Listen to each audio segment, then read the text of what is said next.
Cisco walked on be blasphemous and true.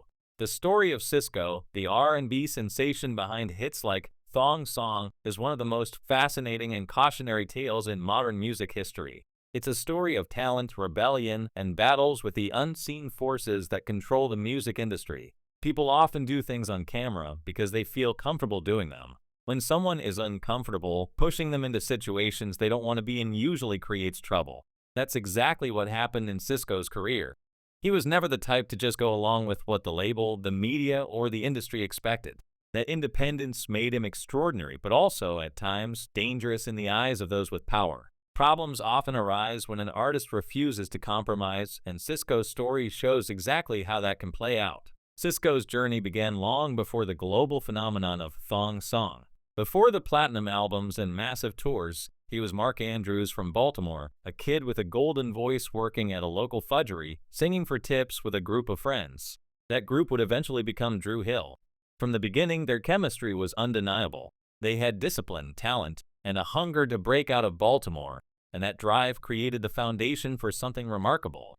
Dru Hill's core lineup, Cisco, Woody, Nokio, and Jazz, produced harmonies that were sharp, performances that were precise, and a collective desire to rise above the ordinary. Cisco's natural charisma and acrobatic vocals made him stand out, even within a group of talented individuals. When Dru Hill was signed, they were very young, but their talent was undeniable. The 1990s R&B landscape was dominated by groups, but Dru Hill added something fresh. Cisco wanted to emulate the smooth harmonies of Boys I Men, while Woody leaned more toward Jodeci's style. They exchanged tapes, shared influences, and developed a sound that was both modern and rooted in traditional R&B. Over time, the group saw members come and go, reshaping themselves multiple times. Woody brought in friends, new members like Scola and later Tio joined, and eventually, the group evolved into Smoking Black after several lineup changes. Throughout these transformations, Cisco remained a driving force, always insisting on creativity and originality. Their early success was rapid. Dru Hill's albums, songs like Tell Me in My Bed and How Deep Is Your Love, gained attention, and Cisco's stage presence made him a natural frontman. He was more than just a singer. He was a performer who commanded the stage and captured the audience's attention effortlessly. But behind the scenes, tensions were already brewing. Cisco's desire for independence, wanting to work with his own Baltimore team for production, choreography, and creative development, clashed with the music industry's preference for trusted networks. This early friction foreshadowed the challenges that would define his solo career. When Cisco went solo in 1999 with the release of Unleash the Dragon, the world was introduced to a larger-than-life persona. Thong Song exploded globally, becoming not just a hit, but a cultural moment. Cisco's vocal prowess, physical charisma, and unique style made him unforgettable. Yet the success of Thong Song also exposed him to the harsh realities of the music business. A lawsuit over the song's hook redirected a significant portion of the royalties to songwriter Desmond Child. What should have been a financial foundation for future projects became instead a financial setback, and the ripple effects on his career were profound. Losing royalties meant losing leverage, which meant losing influence, and without influence, an artist's career is vulnerable. Cisco's insistence on loyalty to his team and creative control was central to his identity. He wanted to bring in local producers, stylists, dancers, and writers from Baltimore rather than simply adhering to the label's preferred collaborators. This Robin Hood-style approach of sharing success was admirable but unconventional in an industry that values control, compliance, and predictability. Executives quickly labeled him as difficult and rebellious, and once that label stuck, opportunities began to vanish. Calls went unanswered, budgets were reduced, promotion weakened, and projects stalled. The perception of being rebellious became a self-fulfilling prophecy. In the music business, image matters, but compliance often matters even more. Cisco's refusal to conform painted him as a liability in the eyes of powerful figures. One of the most infamous clashes in Cisco's career came with music executive Liar Cohen. Cohen, known for his sharp, strategic approach to business, had a reputation for being someone not to cross. Cisco openly admitted to a confrontation with Cohen that, in his mind, sealed his fate. After that encounter, opportunities seemed to evaporate. Invitations stopped coming, projects were shelved, and he felt increasingly erased from the industry he had once dominated. This experience is often cited as an example of how artists can be quietly blacklisted without any public announcement. Cisco's independence and refusal to follow unspoken rules, in combination with these powerful executive conflicts, contributed significantly to his fading mainstream presence. Adding to the complexity of his career were controversies surrounding his image and personal life. Cisco's platinum blonde hair, flamboyant outfits, and bold fashion choices were expressions of his individuality, but they also became points of contention with the industry. Executives wanted him to fit a predictable R&B mold. When they demanded he dye his hair black for a video shoot, he initially complied but secretly returned to his blonde style halfway through. This act of rebellion, while minor in terms of consequence, fed into the narrative of him being difficult and unpredictable. Tabloids and gossip outlets exploited these moments, creating rumors about his personal life and sexuality. Cisco consistently denied these claims, but once a rumor gains traction, it becomes part of the public's perception and can influence the trajectory of a career. The media scrutiny and rumors coincided with the critical period after Thong Song. A public child support dispute, a lawsuit from a former collaborator, and minor legal issues added to the perception of instability. These stories, combined with ongoing industry tensions, painted a picture of an artist who was difficult to manage. Even incidents described as minor scuffles were amplified in the press, giving executives further justification to step back from supporting him fully. Timing is everything in the entertainment world, and Cisco's controversies emerged just as he needed maximum backing from labels, promoters, and media. Instead, they saw risk, and risk is expensive. Dru Hill's evolution also played a role.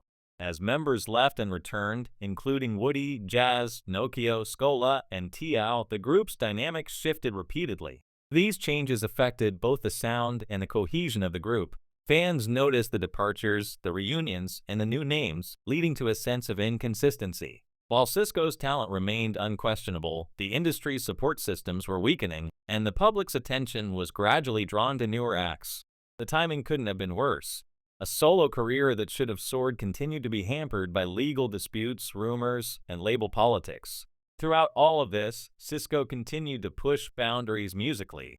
He experimented with blending singing and rapping, a technique he helped popularize in modern R&B, echoing early influences from the 1980s and earlier.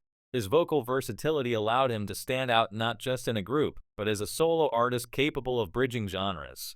Critics and fans alike recognized him as a visionary, someone willing to break conventions and redefine what R&B performance could look like. Yet innovation can be a double-edged sword in an industry that prioritizes conformity and predictability over creativity.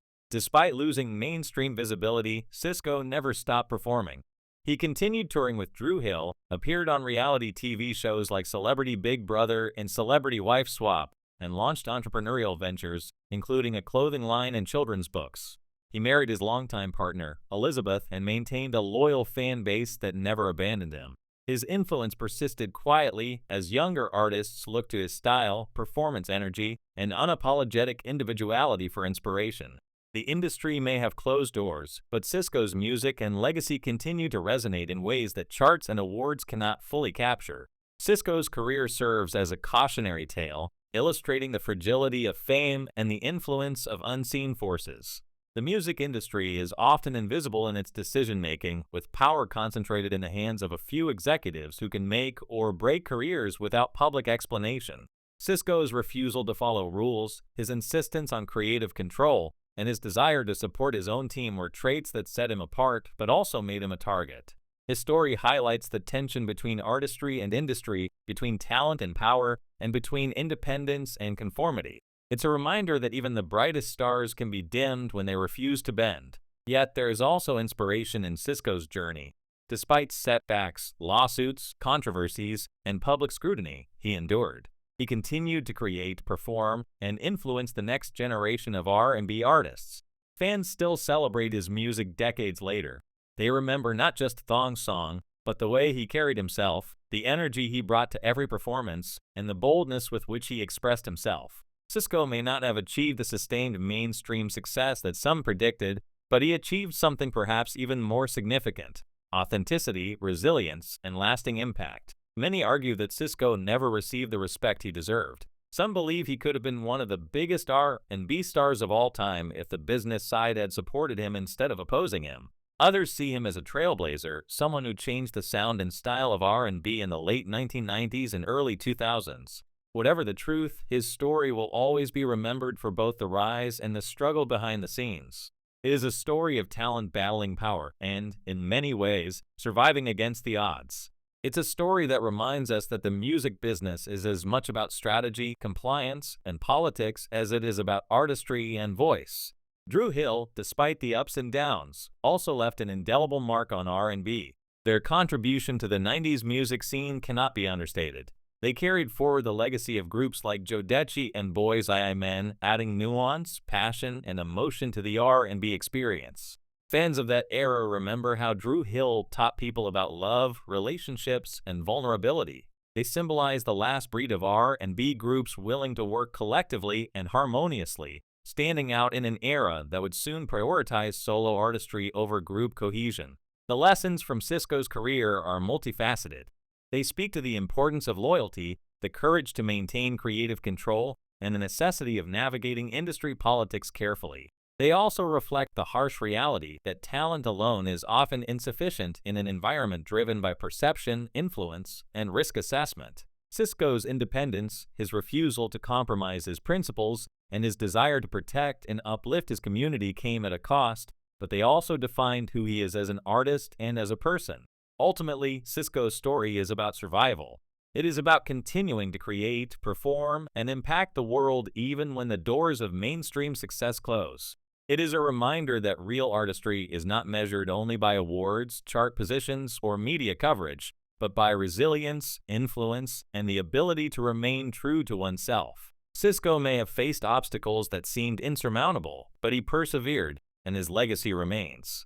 His music continues to light up dance floors, inspire performers, and remind us that standing your ground sometimes comes with both cost and reward.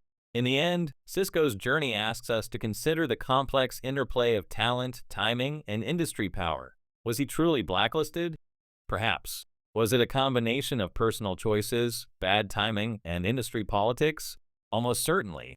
What is undeniable is that his talent, innovation, and courage made him unforgettable. Sisqó's story is both painful and inspiring, a testament to what it means to be an artist who refuses to bend, even in the face of powerful forces determined to shape his destiny. His career is a lesson for anyone navigating a world where creativity meets control, a reminder that true artistry often comes at a price, but also leaves a lasting imprint that can never be erased.